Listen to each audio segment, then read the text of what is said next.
الله الرحمن الرحيم لقد من الله على المؤمنين إذ بعث فيهم رسولا منهم وقال عز وجل وأما بنعمة ربك فحدث صدق الله مولانا العظيم وصدقت يا سيدي يا مكي يا مدني يا عربي يا قرشي يا هاشمي ويا سيدنا يا حبيبنا يا طبيبنا يا حبيب المصطفى المجتبى صلى الله عليه وسلم. آئیے انتہائی عقیدت و محبت کے ساتھ اپنے آقا و مولا حضور سرور کائنات اپنے موجودات نبی اکرم نور مجسم شفیع معظم صلی اللہ علیہ وسلم کی مقدس بارگاہ بے قصب نام میں جھوم کر درود پاک کا نذرانہ نشاور کرے پڑے اللہم صلی اللہ علیہ وسلم و شفیعنا و حبیبنا و نبینا و قریبنا مولانا محمد مبارک وسلم صلاة و سلام علیک یا رسول اللہ صلی اللہ علیہ وسلم. صبح طیبہ میں ہوئی بٹتا ہے بارہ نور کا صدقہ لینے نور کا آیا ہے تارا نور کا باغ طیبہ میں سہانا پھول پھولا نور کا مست روح ہے بلبلے پڑتی ہے کلمہ نور کا آئی بدعت چھائی ظلمت رنگ بدلا نور کا ماہ سنت مہر طلعت لے لے بدلا نور کا اے رضا یہ احمد نوری کا فیض نور ہے اے رضا یہ احمد نوری کا فیض نور ہے ہو گئی میری غزل بڑھ کر قصیدہ نور کا ہو گئی میری غزل بڑھ کر قصیدہ نور کا. عزیزان محترم اللہ تبارک و تعالی کلام مقدس میں ارشاد فرماتا ہے لقد من الله على المؤمنين اذ بعث فيهم رسولا. اللہ تبارک و تعالی نے مومنین پر یہ احسان فرمایا کہ اللہ تعالی نے انہی میں سے ایک رسول کے پاس مبعوث فرمایا. اب غور طلب بات یہ ہے کہ اللہ تبارک و تعالی نے حضرت انسان کو بے شمار نعمتوں سے نوازا ہے. اتنی نعمتوں سے اللہ تبارک و تعالی نے نوازا ہے کہ اگر انسان پوری زندگی اگر سجدے میں پڑا بھی رہے پھر بھی اللہ تبارک و تعالی کی نعمتوں کا شکر ادا نہیں کر سکتا. ایسی نعمتوں سے نوازا کہ انسان اگر خود اپنی تخلیق پر غور کرے تو ذرا دیکھے تو صحیح اللہ تعالی نے کیسی نعمتوں سے نوازا. اسی لیے تو اللہ تبارک و تعالی فرماتا ہے وَإِذْ تَعُدُّوا نِعْمَتَ اللَّهِ لَا تُحْصُوهَا. اگر تم اللہ تبارک و تعالی کی نعمتوں کو شمار کرو تو ہرگز اللہ تعالی فرماتا ہے شمار نہیں کر سکو. اب ذرا غور کریں کہ اللہ تعالیٰ نے حضرت انسان کو اتنی نعمتوں سے نوازا کہ اللہ تبارک و تعالیٰ فرماتا ہے کہ شمار کرنا چاہو تو بھی شمار نہیں کر سکتے ہو. لیکن کوئی ایک ایسی نعمت نہیں ہے جس پر اللہ تبارک و تعالیٰ نے احسان جتایا. کوئی ایک ایسی نعمت نہیں جس پر اللہ تبارک و تعالیٰ نے یہ فرمایا ہو کہ اللہ تبارک و تعالیٰ نے مومنین پر احسان فرمایا. اللہ تبارک و تعالیٰ نے حضرت انسان پر احسان فرمایا. لیکن جب اپنے چہیتے رسول محبوب کائنات فخر موجودات نبی اکرم نور مجسم شفیع معظم صلی اللہ علیہ وسلم کو جب ہماری رہبری کے لیے رہنمائی کے لیے انسانوں کی دلجوئی کے لیے جب مبعوث فرمایا تو اللہ تبارک و تعالیٰ نے فرمایا کہ اللہ نے مومنین پر احسان فرمایا. اللہ نے مومنین پر احسان فرمایا. اور پھر ذرا اس آیت کریمہ پر غور کرے وَأَمَّا بِنِعْمَتِ رَبِّكَ فَحَدِّثْ. رب کی نعمتوں کا خوب چرچا تھا. وَأَمَّا بِنِعْمَتِ رَبِّكَ فَحَدِّثْ. تمہارے رب کی نعمتوں کا چرچا کرو. اب آپ مجھے بتائیے کہ حضور سے بڑھ کر اس کائنات میں کون سی نعمت ہے؟ اس کائنات میں حضور سے بڑھ کر کوئی نعمت ہو ہی نہیں سکتی ہے جو اشرف الانبیاء ہے سید الانبیاء ہے سید المعصومین ہے. ان سے بڑھ کر کوئی نعمت نہیں ہو سکتی ہے. اب اگر ہم میلاد مناتے ہیں اگر ان کی میلاد کی محفل منعقد کرتے ہیں اور معترضین اگر اعتراضات کرتے ہیں کہ بدعت ہے سیدھی آیت کریمہ ہی کافی ہے کہ ہم تو اللہ کی نعمت کا چرچا کرتے ہیں، اللہ کی نعمت کا ہم چرچا کرتے ہیں۔ اسی لیے ان لوگوں کے پس و پیش میں کے اعتراضات میں کبھی بھی مبتلا نہیں ہونا چاہیے جو میلاد کے نام پر کفر و شرک و بدعت کے خطرے لگاتے ہیں۔ یقیناً ہم حضور علیہ السلام کی میلاد کی محفل منعقد کرتے ہیں اور ان کے نام کی اس طریقے سے جو مجالس منعقد کرتے ہیں، یقیناً یہ اللہ تبارک و تعالیٰ کی نعمت کا چرچا ہے۔ اب ذرا غور کریں کہ جس دن حضور علیہ السلام کی ولادت ہوئی وہ کائنات کا کتنا عظمت والا اور نرالا دن ہوگا کہ وہ دن جو عالم ہستی کے ایجاد کا باعث ہے، وہ دن عالم ہستی کے ایجاد کا باعث ہے۔ اور اسی طریقے سے آپ ذرا غور کریں کہ یہی دن تو ہے جو گردش لیل و نہار کا مطلوب ہے، یہی دن ہے جو خلق آدم کا رمز کشتی نوح کی حفاظت کا راز ہے، یہی دن ہے جو بانی کعبہ کی دعا ہے، اور یہی تو دن ہے جو ابن مریم کی بشارت ہے۔ اور یقیناً اسی دن وہ عظمت والے رسول پیدا ہوئے جنہوں نے کائنات کے الجھے ہوئے گیسوں کو جو ہے وہ سنوار دیا اور کائنات کے بگڑے ہوئے نظام کو، الجھے ہوئے نظام کو جو ہے سدھار دیا۔ یعنی وہ نبیوں میں رحمت لقد پانے والے، وہ نبیوں میں رحمت لقد پانے والے، مراد غریبوں کی بد لانے والے، مصیبت میں غیروں کے کام آنے والے، وہ اپنے پرائے کا غم کھانے والے، یعنی فقیروں کا ماوا، ضعیفوں کا ملجا، یتیموں کا والی، غلاموں کا مولا، یعنی اشرف الانبیاء، سند الاسفیاء، حضور احمد مجتبی محمد مصطفیٰ صلی اللہ علیہ وسلم جس روز اس کائنات ہستی میں رونق افروز ہوئے۔ نام بریدہ خوشبو میں لکھے ہوئے اور ختنہ کیے ہوئے پاکیزہ بدن مکہ المکرمہ میں حضرت عبداللہ رضی اللہ تعالیٰ عنہ کے در پر بحالت سجدہ پیدا ہوئی، بحالت سجدہ پیدا ہوئے۔ اب باپ کہاں تھے جو بلائے جاتے ہیں کہ اپنے نونہار کو دیکھ کر نہار ہوتے، وہ تو پہلے ہی وفات پا چکے تھے۔ ان کے دادا حضرت عبدالمطلب رضی اللہ تعالیٰ عنہ کو بلایا گیا، اس وقت وہ طواف کعبہ میں مصروف تھے، اللہ تبارک و تعالیٰ کی عبادت میں مصروف تھے۔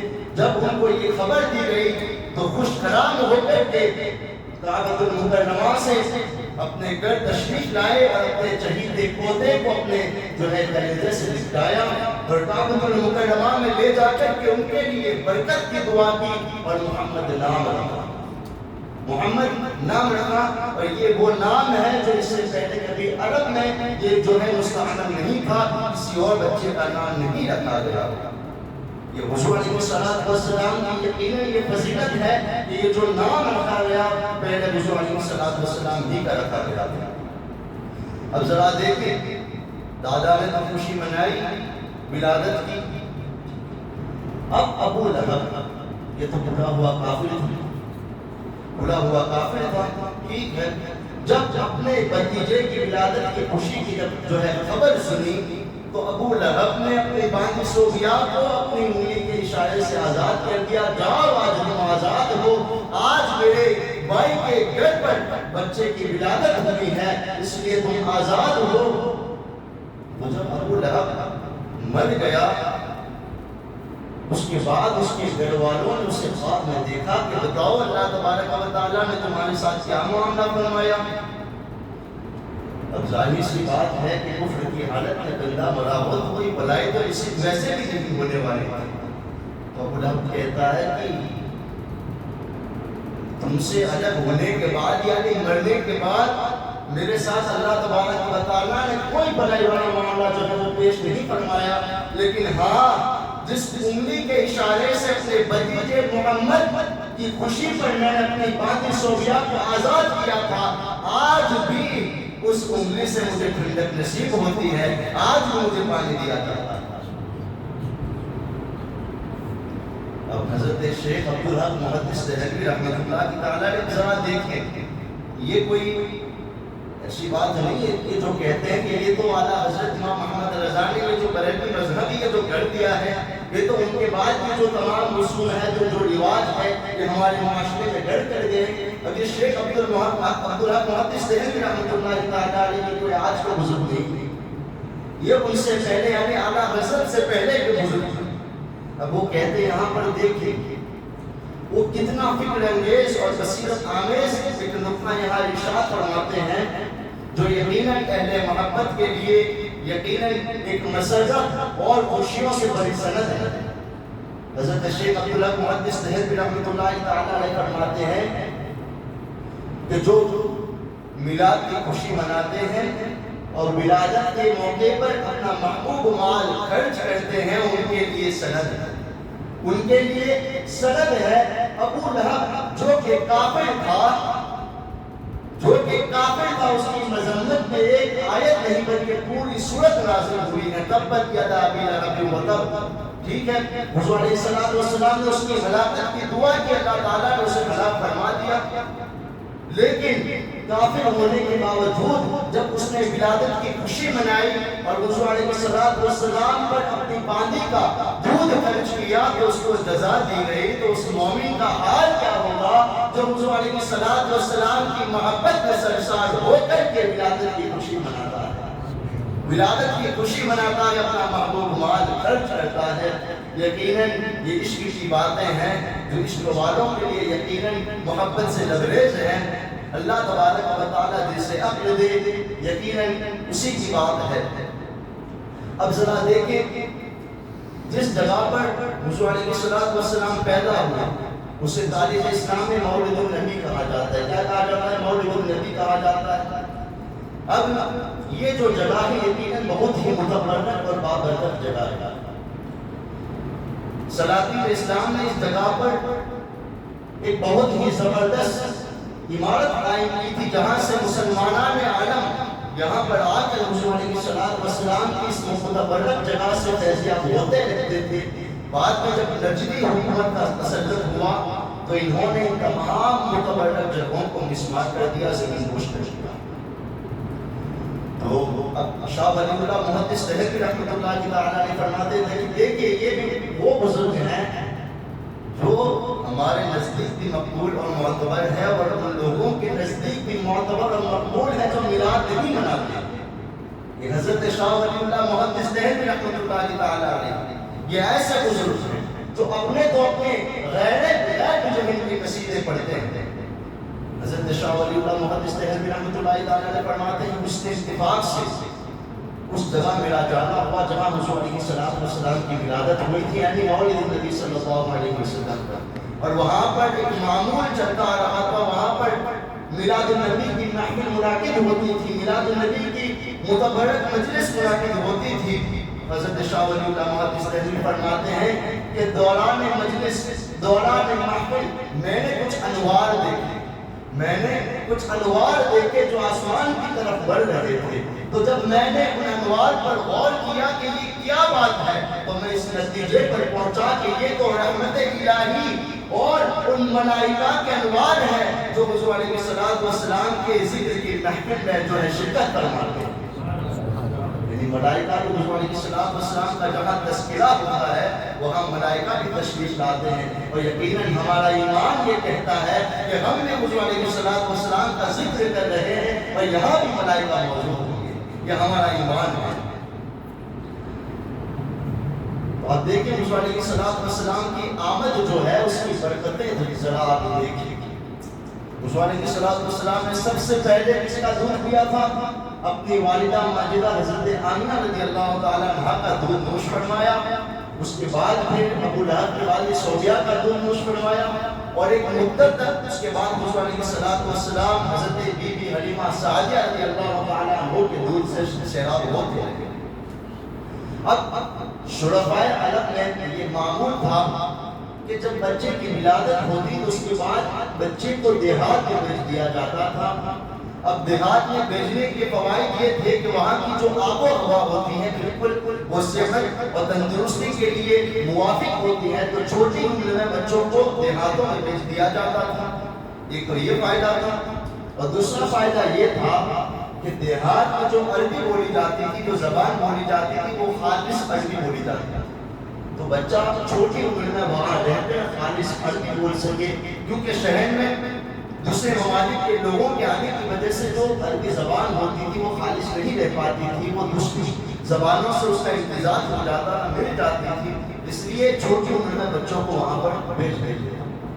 اب حضرت حلیمہ سعدیہ رضی اللہ تعالیٰ عنہ فرماتی ہیں کہ میں بھی بنو سعد کی عورتوں کے ساتھ مکہ المکرمہ کی جانب دودھ پینے والے بچوں کی تلاش میں نکلی کہ کچھ اعزاز و اکرام مل جائے، کچھ انعام مل جائے، کچھ ہدیہ تحفہ مل جائے. اب حضرت حلیمہ سعدیہ فرماتی ہیں کہ اس وقت ہمارے دیہاتوں میں بالخصوص کال پڑا ہوا تھا، قحط سالی پڑی ہوئی تھی، جسے ہم کہتے ہیں نا قحط سالی. جب جو بارش نہیں ہوتی ہے تو کھیتیاں اجڑ جاتی ہیں، تو کہتے ہیں کہ کال پڑا ہوا تھا اور میرے پاس ایک بچہ موجود تھا پہلے ہی سے، لیکن میری چھاتی جو ہے وہ فقر و فاقہ کی وجہ سے چھاتیوں سے دودھ جو ہے وہ خشک ہو چکا تھا. اب وہ بچہ بھوک کی وجہ سے پوری رات بلبلاتا تھا، روتا تھا. میں اور میرا شوہر پوری رات بیدار ہو کر اس کی دلجوئی کرتے تھے، اس کی دلداری کرتے تھے. اور میرے پاس ایک اونٹنی موجود تھی، لیکن اونٹنی کا جو حال تھا وہ بھی یہ تھا کہ خشکحالی کی وجہ سے، قحط سالی کی وجہ سے اس کے تھن جو ہے وہ دودھ سے خشک ہو چکے. تو کہتے ہیں میں مکہ المکرمہ کی طرف جب اپنے دیہات سے نکلی تو ایک کھچر پر میں سوار تھی. ذرا دیکھیں، ایک کھچر پر سوار تھی. اب وہ کھچر اتنا انتہائی لاغر اور کمزور تھا کہ اپنی کمزوری کی وجہ سے وہ تیز نہیں چل پا رہا تھا، جس کی وجہ سے ہمارا قافلے کے ساتھ چلنا بڑا دشوار تھا، بڑا کٹھن تھا.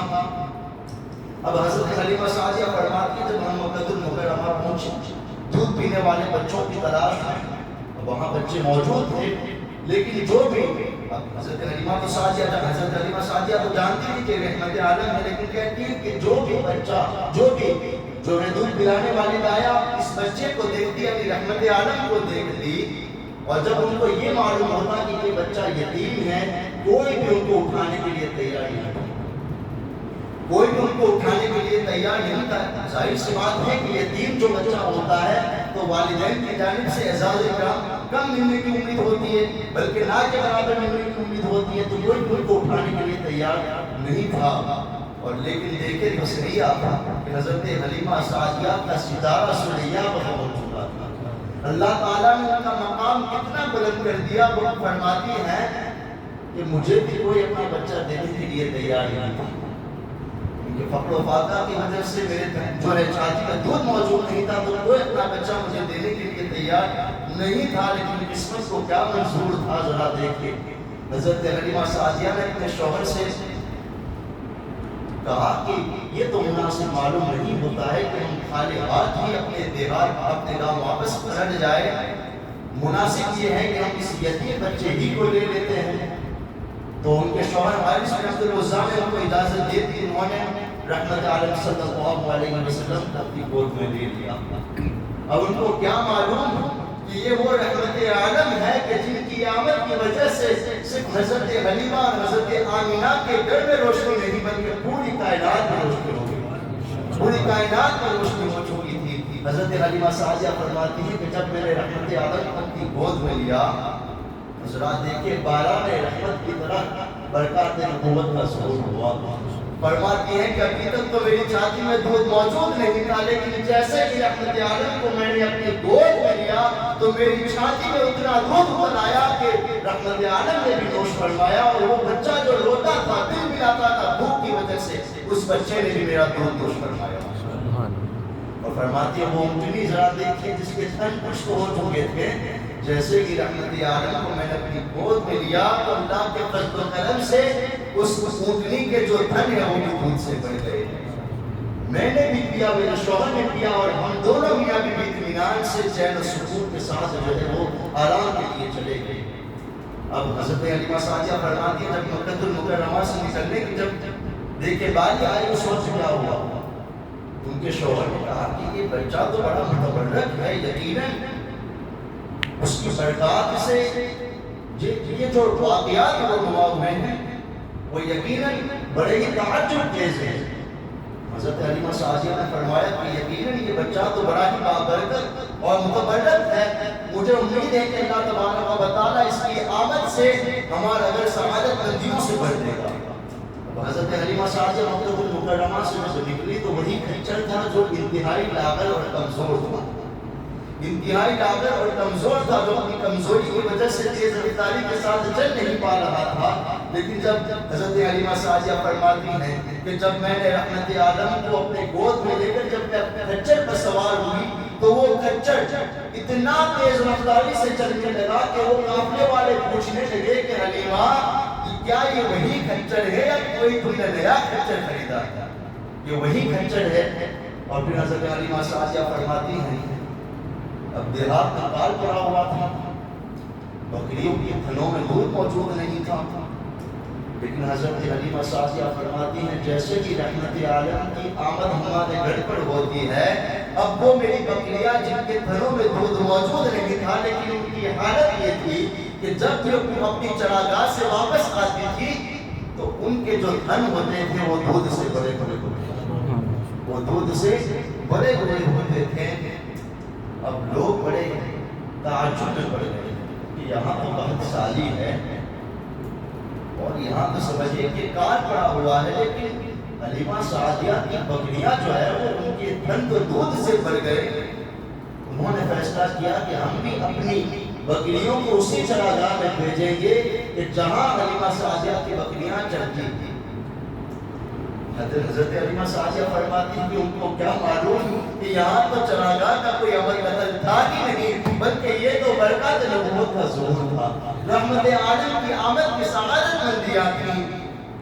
انہوں نے اپنے فیصلے کے مطابق اپنی بکریوں کو اسی چراگاہ میں بھیجا جہاں حضرت حلیمہ سعدیہ اپنی بکریوں کو جو ہے بیچ لی تھی، لیکن جب ان کی بکریاں واپس آئی تو ان کے تھنوں میں دودھ کا ایک قطرہ بھی موجود نہیں تھا، دودھ کا ایک قطرہ بھی موجود نہیں تھا۔ تو یقیناً یہ تو حضور علیہ السلام کی آمد کی برکت تھی۔ تو انشاءاللہ تبارک و تعالیٰ اسی سلسلے کو ہم آگے بڑھائیں گے، بالخصوص برکات نبوت کا ظہور اس کے بعد پھر یقیناً یہ تو ہم پر لازم ہے کہ ہم حضور علیہ السلام کی عظمتوں کو بیان کریں، حضور علیہ السلام سے متعلق جو عقائد ہیں ان کو ہم قبول کریں، لیکن اس وقت قبول کریں گے جب ہمیں معلوم ہوگی حضور کی عظمت، جب معلوم ہوگی اسی وقت ہم ان تمام عقائد کو، تمام نظریات کو قبول کریں گے۔ تو آپ اسی طریقے سے جو ہے محفل میں شرکت فرمائے۔ مجھے آپ لوگوں سے امید ہے آج یہ جو تعداد ہے یقیناً اسے دیکھ کر مجھے یقیناً دل سے خوشی محسوس ہوئی۔ میں یہ چاہتا ہوں کہ بارہ دن اسی طریقے سے یہ سلسلہ جاری رہے تاکہ مسجدوں کو آباد کرنے کا ثواب آپ کے نام عمل میں جو ہے وہ لکھا جاتا رہے۔ لیکن ایک عرض یہ بھی کرنا چاہوں گا کہ فجر کی نماز میں شرکت فرمائیں، فجر کی نماز میں شرکت فرمائیں، اس لیے کہ جس محبوب عالم صلی اللہ علیہ وسلم کی آمد کی ہم خوشی منانے کے لیے جو ہم نے محفل منعقد کی ہے وہ محبوب فرماتے ہیں کہ نماز یہ میری آنکھوں کی ٹھنڈک ہے۔ تو کہیں ایسا نہ ہو کہ ہم حضور کی جو ہے محفل جو ہے محفل میلاد تو منعقد کرتے رہے، اس طریقے سے مجلسیں تو منعقد کرتے رہے، لیکن پھر ہماری مسجدیں ویران نظر آئے۔ اللہ تبارک و تعالیٰ کی پناہ جو ہے ایسے کاموں سے، اللہ تبارک و تعالیٰ کی بارگاہ میں دعائیں کہ اللہ تبارک و تعالیٰ ہمیں حضور علیہ السلام کے صدقے میں ہماری تمام کوتاہیوں کو، ہمارے تمام گناہوں کو اللہ تبارک و تعالیٰ معاف فرمائے، اور اسی طریقے سے اللہ تبارک و تعالیٰ حضور کی عظمت بیان کرنے کی توفیق عطا فرمائے، اور دین اسلام کے جو نظریات ہیں، جو عقائد ہیں، ان تمام کو اللہ تعالیٰ اپنانے کی توفیق عطا فرمائے۔ دوران بیان میں کسی قسم کی خطا لفظ واقعی ہوئی اللہ تبارک و تعالیٰ اپنے حبیب کے صدقے میں معاف فرمائے۔ وما علیہ الا البلاغ۔ السلام علیکم ورحمۃ اللہ وبرکاتہ۔